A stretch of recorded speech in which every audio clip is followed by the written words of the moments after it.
امام محمد بڑے سونے امام تھے، امام اعظم ابو حنیفہ کے شاگرد امام محمد رحمت اللہ تعالی علیہ۔ بڑی خوبصورت بات کی، آپ کے مرید بیٹھے تھے، آج تو پیر بے نمازی بنا رہے ہیں، آج کے پیر جو ہے وہ شریعت کا جو ہے وہ باغی بنا رہے ہیں مریدوں کو، اور کہتے ہیں کوئی نماز کی ضرورت نہیں، بس جو ہے وہ اللہ اللہ کرو اور روزی کماؤ، رزق حلال کماؤ۔ روزی بھی کمانی چاہیے، رزق حلال بھی کمانا چاہیے، اور رب نے جو 5 نمازوں کا 750 مرتبہ حکم قرآن میں کم و بیش دیا، اس حکم پر عمل بھی کرنا چاہیے۔ امام محمد فرماتے ہیں کہ رب قیامت کے دن مجھے فرمائے امام محمد سودا کر، جنت چاہیے جنت چلا جا، اور اگر 2 رکعت نماز نفل پڑھنا ہے تو 2 رکعت نماز نفل پڑھ، پھر جنت نہیں ملے گی، پھر نفل ہی پڑھتا رہے گا۔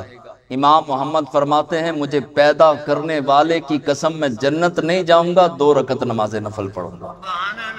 آپ کے مریدوں نے کہا حضور وہ کیوں؟ فرمایا جنت جانے سے میں خوش ہوں گا، نفل پڑھنے سے مالک کائنات خوش ہوگا، رب خوش ہوگا۔ میں اپنی خوشی کو اپنے رب کی خوشی پر قربان کرتا ہوں، میں مالک کی خوشی کی خاطر اپنی خوشی کی قربانی دوں گا۔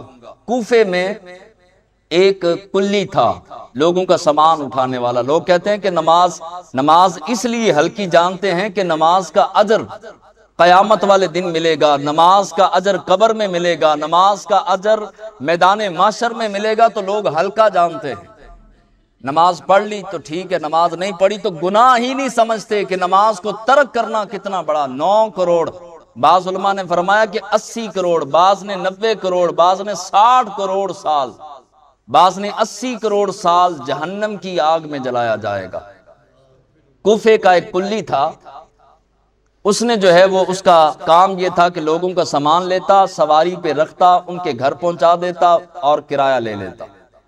ایک دن سامان لے کر جا رہا تھا، ایک مکار ڈاکو راستے میں بیٹھا تھا، اپاہج بن کے لنگڑا بن کے وہ بیٹھا تھا۔ وہ کلی گزرا تو گزرنے لگا تو اس نے ہاتھ دیا، اس نے کہا کہ مجھے بھی بٹھا لو، ایک تو میں اپاہج ہوں اور دوسرے نمبر پر جو ہے وہ میں تمہیں کرایہ بھی دوں گا، کرایہ بھی لے لینا، مدد بھی ہو جائے گی، ثواب بھی مل جائے گا، 4 پیسے بھی آ جائیں گے۔ کلی نے کہا ٹھیک ہے بیٹھ جاؤ۔ اب کلی نے کہا کہ بیٹھ جاؤ، وہ ڈاکو مکار ڈاکو تھا، اپاہج ویسے ہی بنا تھا، وہ سواری پر بیٹھ گیا۔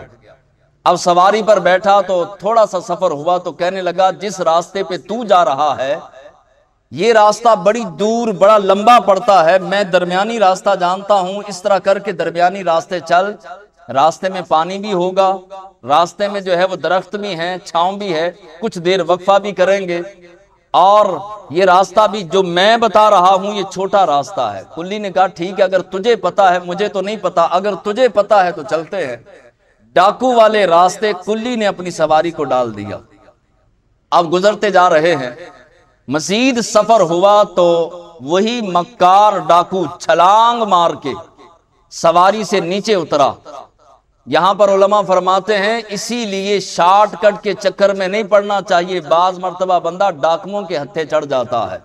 اب ڈاکو نے جو ہے وہ چھلانگ لگائی، چھرا نکالا، خنجر نکالا اور کلی کی گردن پہ رکھ دیا، کہا کہ یہ بکھری ہوئی ہڈیاں تجھے نظر آ رہی ہیں، راستہ ختم ہو گیا، جنگل شروع ہو گیا، تجھے پتا چل رہا ہے کہ یہ جو اردا گرد یہ قریب جتنی ہڈیاں بکھری ہیں ان ساروں کو قتل میں نے کیا ہے، اب تیری باری آئی ہے، تیرا آخری وقت آ گیا، لہٰذا آخری لمحات آ گئے، تیاری کر۔ اس نے ہاتھ جوڑے، کہا سواری بھی لے لے، جو اوپر سامان ہے وہ بھی لے جا، مگر میری جان چھوڑ دے۔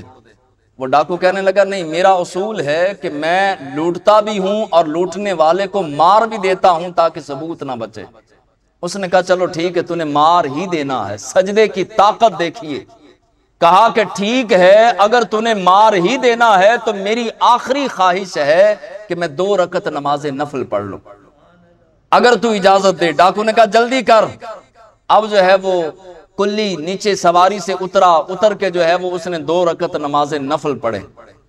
کس انداز میں موت سر پہ کھڑی ہے، اس نے اللہ اکبر کہہ کے سبحانک اللہ پڑھا اور الحمد شریف سورہ فاتحہ پڑھی، آگے سے سورت بھول گیا۔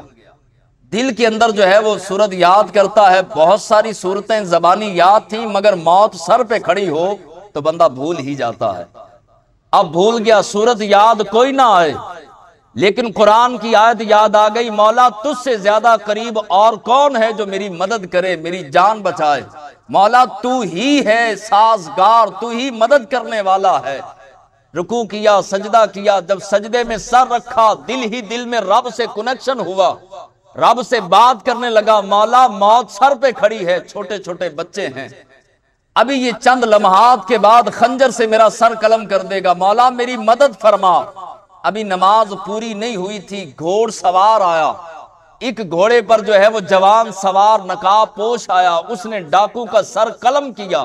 اس نے سلام پھیر کے دیکھا تو گھوڑے پر ایک جو ہے وہ نقاب پوش تھا, اور آسمانوں سے ایک بجلی اتری اور آگ اتری. اس آگ نے اس ڈاکو کے جسم کو جلا کے راکھ کر دیا. اب یہ قدموں میں گرا, اس جو ہے وہ گھوڑ سوار کے گھوڑے پر آنے والے کے قدموں میں گرا, کہنے لگا میری مشکل میں کام آنے والے تو کون ہے؟ کہا کوئی سچے دل سے پکارے رب مدد بھیج ہی دیتا ہے. میں رب کی مدد ہوں, چھوڑ میں کون ہوں. لیکن یاد رکھ تو نے سچے دل سے سجدے کی حالت میں اپنے رب کو پکارا, رب نے تیری مدد کے لیے مجھے یہاں پہ بھیج دیا. بندہ پکارنے والا ہونا چاہیے, دل سے پکارنے والا, یاد کرنا آنا چاہیے.